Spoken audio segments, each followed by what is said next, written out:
Doctors ডেতে 4 বছর আগে পুনরায় পথ চলা শুরু করেছিল হুগলি জেলার অন্যতম প্রতিষ্ঠান মণিকমল হাসপাতাল।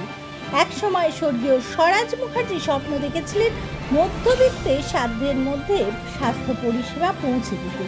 এই উদ্দেশ্যে তিনি প্রতিষ্ঠা করেছিলেন মণিকমল হাসপাতালে, যা আজ তার সহধর্মিণী ইন্দ্রাণী মুখার্জির হাত ধরে সুনামের সঙ্গে পথ চলছে। আজ মণিকমল হাসপাতাল কর্তৃপক্ষের উদ্যোগে হাসপাতালে পালিত হলো ডক্টরস ডে, যেখানে শুধু হাসপাতালের ডাক্তারদেরই নয়, হুগলি জেলার প্রায় শতাধিক ডাক্তারকে আমন্ত্রণ জানানো হয় এবং তাদের সম্মাননা জ্ঞাপন করা হয়। কেক কেটে আজ মণিকমল হাসপাতালের তৃতীয় বর্ষপূর্তি পালন করা হলো। ডক্টরস ডে উপলক্ষে আজ হাসপাতালে এক আলোচনা সভারও আয়োজন করা হয়। প্রদীপ প্রজ্বলন করে অনুষ্ঠানের শুভ সূচনা করেন মণিকমল হাসপাতালের চেয়ারপারসন ইন্দ্রাণী মুখার্জি। এই উপলক্ষে আজ হাসপাতালে উপস্থিত ছিলেন শ্রীরামপুরের বিধায়ক ডক্টর সুদীপ্ত রায়, শ্রীরামপুর পৌরসভার পৌরপ্রধান গিরিধারী সাহা সহ অন্যান্য অতিথিবৃন্দ।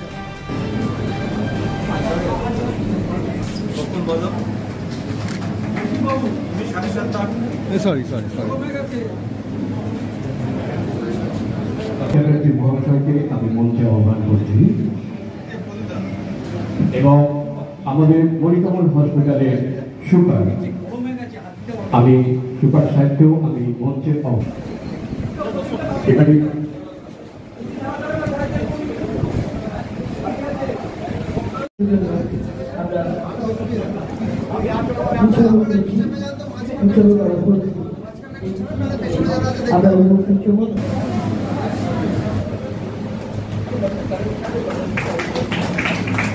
আমরা বরণ করে নেব মাননীয় শ্রী অমল ভট্টাচার্য মহাশয়কে সাদরে বরণ করেছি।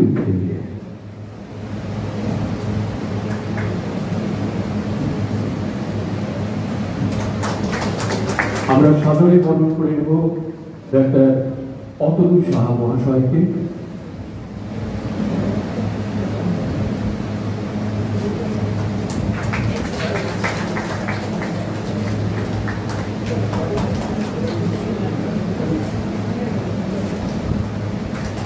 আমরা সাদরে বরণ করে নেব ডক্টর রাহুল চট্টোপাধ্যায় মহাশয়কে,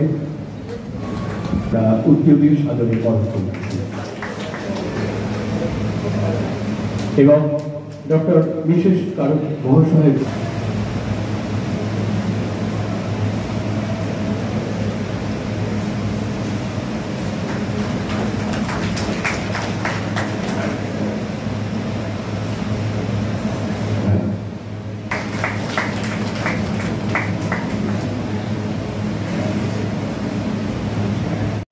বারবার আসুন, বারবার যেন আপনাদের সহযোগী পাই। ধন্যবাদ।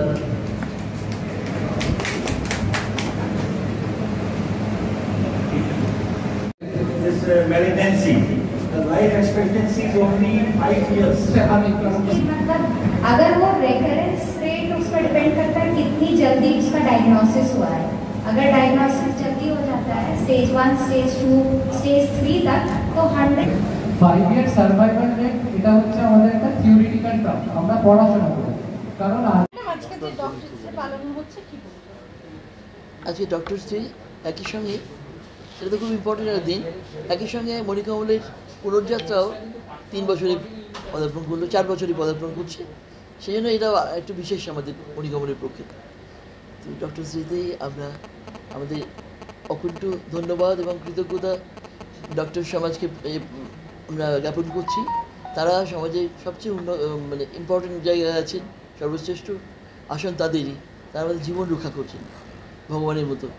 সেই সমস্ত ডক্টরগুলোকে, চিকিৎসকদের আমরা জানাই আন্তরিক ধন্যবাদ এবং কৃতজ্ঞতা, এবং একই সঙ্গে ঈশ্বরের কাছে কামনা করি তাদের সুদীর্ঘ জীবন, কর্মময় উপস্থিতি এবং সুখ ও সমৃদ্ধি তাদের ঘিরে থাকুক। সবাই ভালো থাকুন, সব ডাক্তাররা। আজকে আমাদের দূর দূরান্তের গ্রামগঞ্জে যারা যেসব চিকিৎসকরা আছেন, অনেক প্রতিকূলতার মধ্যে দিয়ে যারা চিকিৎসা করছেন, তাদের আমরা এখানে আমন্ত্রণ জানিয়েছি। তারা এখানে ভাবের আদান প্রদান হবে, তারা কিছু আলোচনা হবে, তারা কিছু জানবেন, আমাদের এখানকার বড় বড় ডাক্তাররা কিছু বলবেন, মানে চিকিৎসা বিজ্ঞান সম্বন্ধে কিছু আরও কিছু বলবেন, এগুলো নিয়ে আলোচনা হবে। তাছাড়া মনিকা অমল তো এক শিশু বৃক্ষ। 22 বছর আগে যদিও এটা শুরু হয়েছিল, গোড়াপত্তন হয়েছিল স্বর্গীয় স্বরাজ মুখোপাধ্যায়ের হাত ধরে, তার স্বপ্ন ছিল এটা, এবং ঘটনাক্রমে তিনি আমার স্বামী, তবে সবাই জানো, এবং তার অকাল প্রয়াণে এই পুরো প্রজেক্টটা, পুরো স্বপ্নটাই ধূলিসাৎ হয়ে গেছিলো, ভেঙে পড়েছিল মনিকা অমলের কাঠামো। তো তারপরে অনেক চেষ্টাতেই সবার লোকালি সবাই আমাদের সাহায্য করেছেন, বিশেষ করে মানে চিকিৎসক সমাজ। আমরা আবার চলা শুরু করেছি 2021-এ। আজকে তা 4 বছরই পদার্পণ করছে সেই যাত্রা। এখানে আমরা সবাই চেষ্টা করি কি, আমাদের প্রতিষ্ঠাতার ইচ্ছে ছিল এই তার এই স্বপ্নটা যেন মানে সার্থক হয় গরিব মানুষ এবং মধ্যবিত্তদের সেবার মধ্যে দিয়ে। তারা যেন এখানে এসে তাদের ভরসাস্থল মনে করেন এটাকে। আমরা সেই চেষ্টাই করছি এখনও। আমি জানি না কতদূর সফল আমরা, কিন্তু আমাদের প্রতিটি কর্মকর্মী খুব আন্তরিকভাবে তার কাজটুকু করার চেষ্টা করে।